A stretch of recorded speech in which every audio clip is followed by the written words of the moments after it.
So good morning. I thought I would go ahead and do a video on my garden, and mainly for me to see my progress as I'm going along. And if you enjoy it, great. If not, please scroll along. So I'm just going to do a walkthrough. I'm just getting started on this gardening again. So this area is quite the mess. I got to do something with it. This is kind of where my planting goes. So I need to kind of do a station of some sort. Maybe bring over, I have a container that has some pool stuff in it that maybe I can keep some of this stuff in, or get another container. But this is where it all starts. So this is my bucket I use to make my good soil. And then I have some mulch that just came in, so I need to take that out of the box. I've got some my gardening tools, some of my gardening stuff started over there. But this is kind of where it all begins. So there I've got some fertilizer back there and some organic matter, some, what is this? P-Light, what is it called? Pure Light. Some mulch, and that is the soil that comes in a block, and then you get it wet and it turns into mulch. So here I have my beefsteak tomatoes. They're hanging in there pretty good, doing well. Here I have my mint and my basil that I got from my lovely sister. So this is in a five gallon temporary container. These are actually soft like a cloth, so it's pretty easy for me to move it around. But I think I'm going to keep my herbs in my bucket. Then I have some lovely lemongrass that I just got in and planted. I also have a bunch of wood chips that I really like. That's supposed to be good for the gardening. And then here is the garden itself. So I'm going to just start from my left side and kind of work over. So first thing here is, that is my lovely cranberry hibiscus. So you can see they got these beautiful maroon leaves, and they taste like cranberry, a very mild cranberry, especially the smaller leaves. But she's doing really well. She's been in there about a week now, so she's doing well.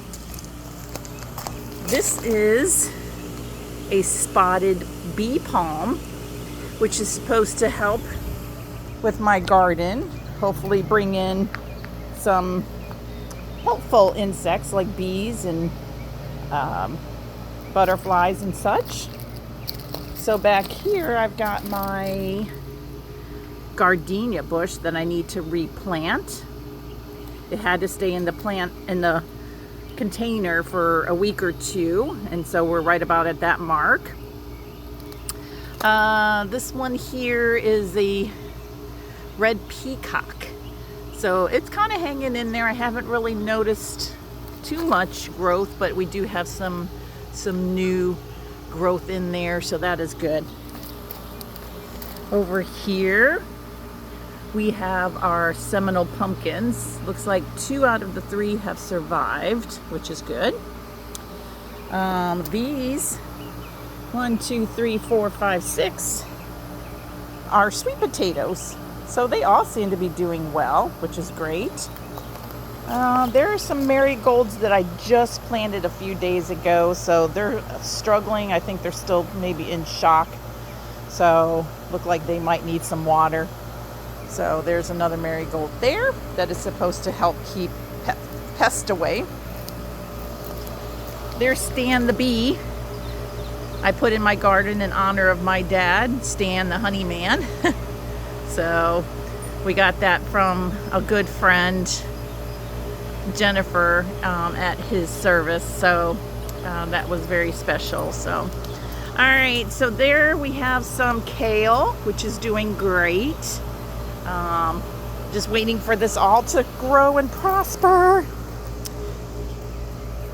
Here is a banana. This is called a pup. So I bought the pup online to get a banana tree. It's actually not a tree, it's actually a grass, believe it or not, but to get the banana plant going. So hopefully that does good. And these 4 are they're Puerto Rican peppers, and I don't want to, I can't remember how it's pronounced, but they are starting to sprout. 2 of them started to sprout. So we're at 50%. So that's pretty good. At least I got a couple. This is my lemon thyme. Seems to be doing good since I planted it. Then over here we have a rosemary that seems to be doing decent, even though my dog trampled on it. I just kind of replanted that piece, but this is a different kind of rosemary. I can't remember the name of it. I had to go back and look, but it seems to be doing well. And then this is the standard rosemary that seems to be doing quite well. These are my Everglade tomatoes. So I planted 3 and lost 1. So hopefully the other 2 hang in there. They seem to be doing good. Okay, this is another spotted bee palm. So that seems to be taking well. And if I can get all these in just one shot, these are all mulberry cuttings. Everbearing mulberry. Everbearing. The dwarf everbearing mulberry. So these 3 I just planted. These are cuttings that I put in here. So I don't have any new growth yet. But these were some of the first ones I put in. And you can see they're all getting new growth, which is great. This one hasn't done anything yet, but these 2 have some growth, so I may put them in the ground here since they're doing well. This is the one that I did put straight into the ground, and it is doing very well. So you can see the growth there, which is very exciting. These are, oh my goodness, I'm drawing a blank. Roselle. These are my Roselle. So these are going to hopefully do well and bring me some very exciting new the buds that grow on there is you can use the leaves for anything that you would use cranberry, or you could use it in tea, but I'm very excited about it. I am sad to report that none of my cucamelons survived. Womp womp. Casey kind of trampled them. I mistakenly planted them before I had the gate up, and unfortunately she trampled them. So I did order some more, so I'm waiting for them to come in. And I actually saw online where somebody had planted them in hanger planters, and just let the vines come down. So I'm going to give that a try. So I ordered some planters, and I'm actually going to put the hooks on the fence and then just have it kind of sticking out and try to grow them that way. I do have some trellises, a couple small trellises that I bought that I think I'm going to put I'm going to replant those into the ground and put on the trellises. So one of my major hurdles as I start this gardening is I have shell in my background, on my ground. So it's making it quite the challenge, because the shell is not good for the plants. Broken up shell is okay, but full shell, I guess from what I've been reading, is not so good. So I'm just trying to pull away the shell and the tarp where I'm planting things, and hopefully it goes well. Plus we deal with the fact that our soil is very sandy. But I've gotten some great advice and tips and information from the Wild Floridian on YouTube. She's down in St. Pete, so she's in my same county, which is pretty cool. But she is fantastic. If you're wanting to garden, or if you garden and you want to learn more about gardening in Florida, definitely check out the Wild Floridian. She is fantastic. I actually love her. But this is our garden. So far, this has been started about, I started this about 2 weeks ago. I think it's been about 2 weeks, almost 2 weeks. So I'm actually excited about how it's coming along. Everything seems to be doing well. So fingers crossed. At some point, I think I'm going to put the banana tree against that back fence. I think it's going to be a good deterrent from Casey bothering the neighbors trying to dig back there. I'm still trying to decide where to put my gardenia. One thought was put it in the corner back there.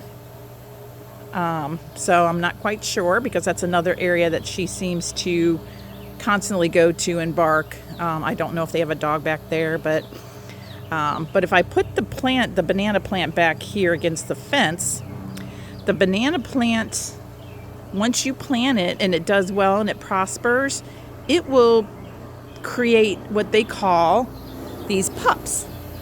These are pups. So this was taken from somebody's garden. She had a banana plant that's called the mother plant. That's the plant that you start with. So this will become my mother plant.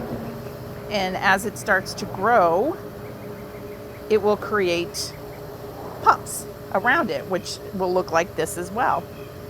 So I'll keep probably 2 or 3 pups around the banana, around the mother. And then when the tree produces its bananas, the mother tree will die. It won't produce. It only makes one bunch. But each one of the pups will grow to have its bunches. So depending on how many banana trees I want back there, I could, as the pups grow, keep them going along that back fence. But it is going to be quite the maintenance to, not only care for it as far as cutting down the mother plant when she dies, but to transfer the pups to other areas.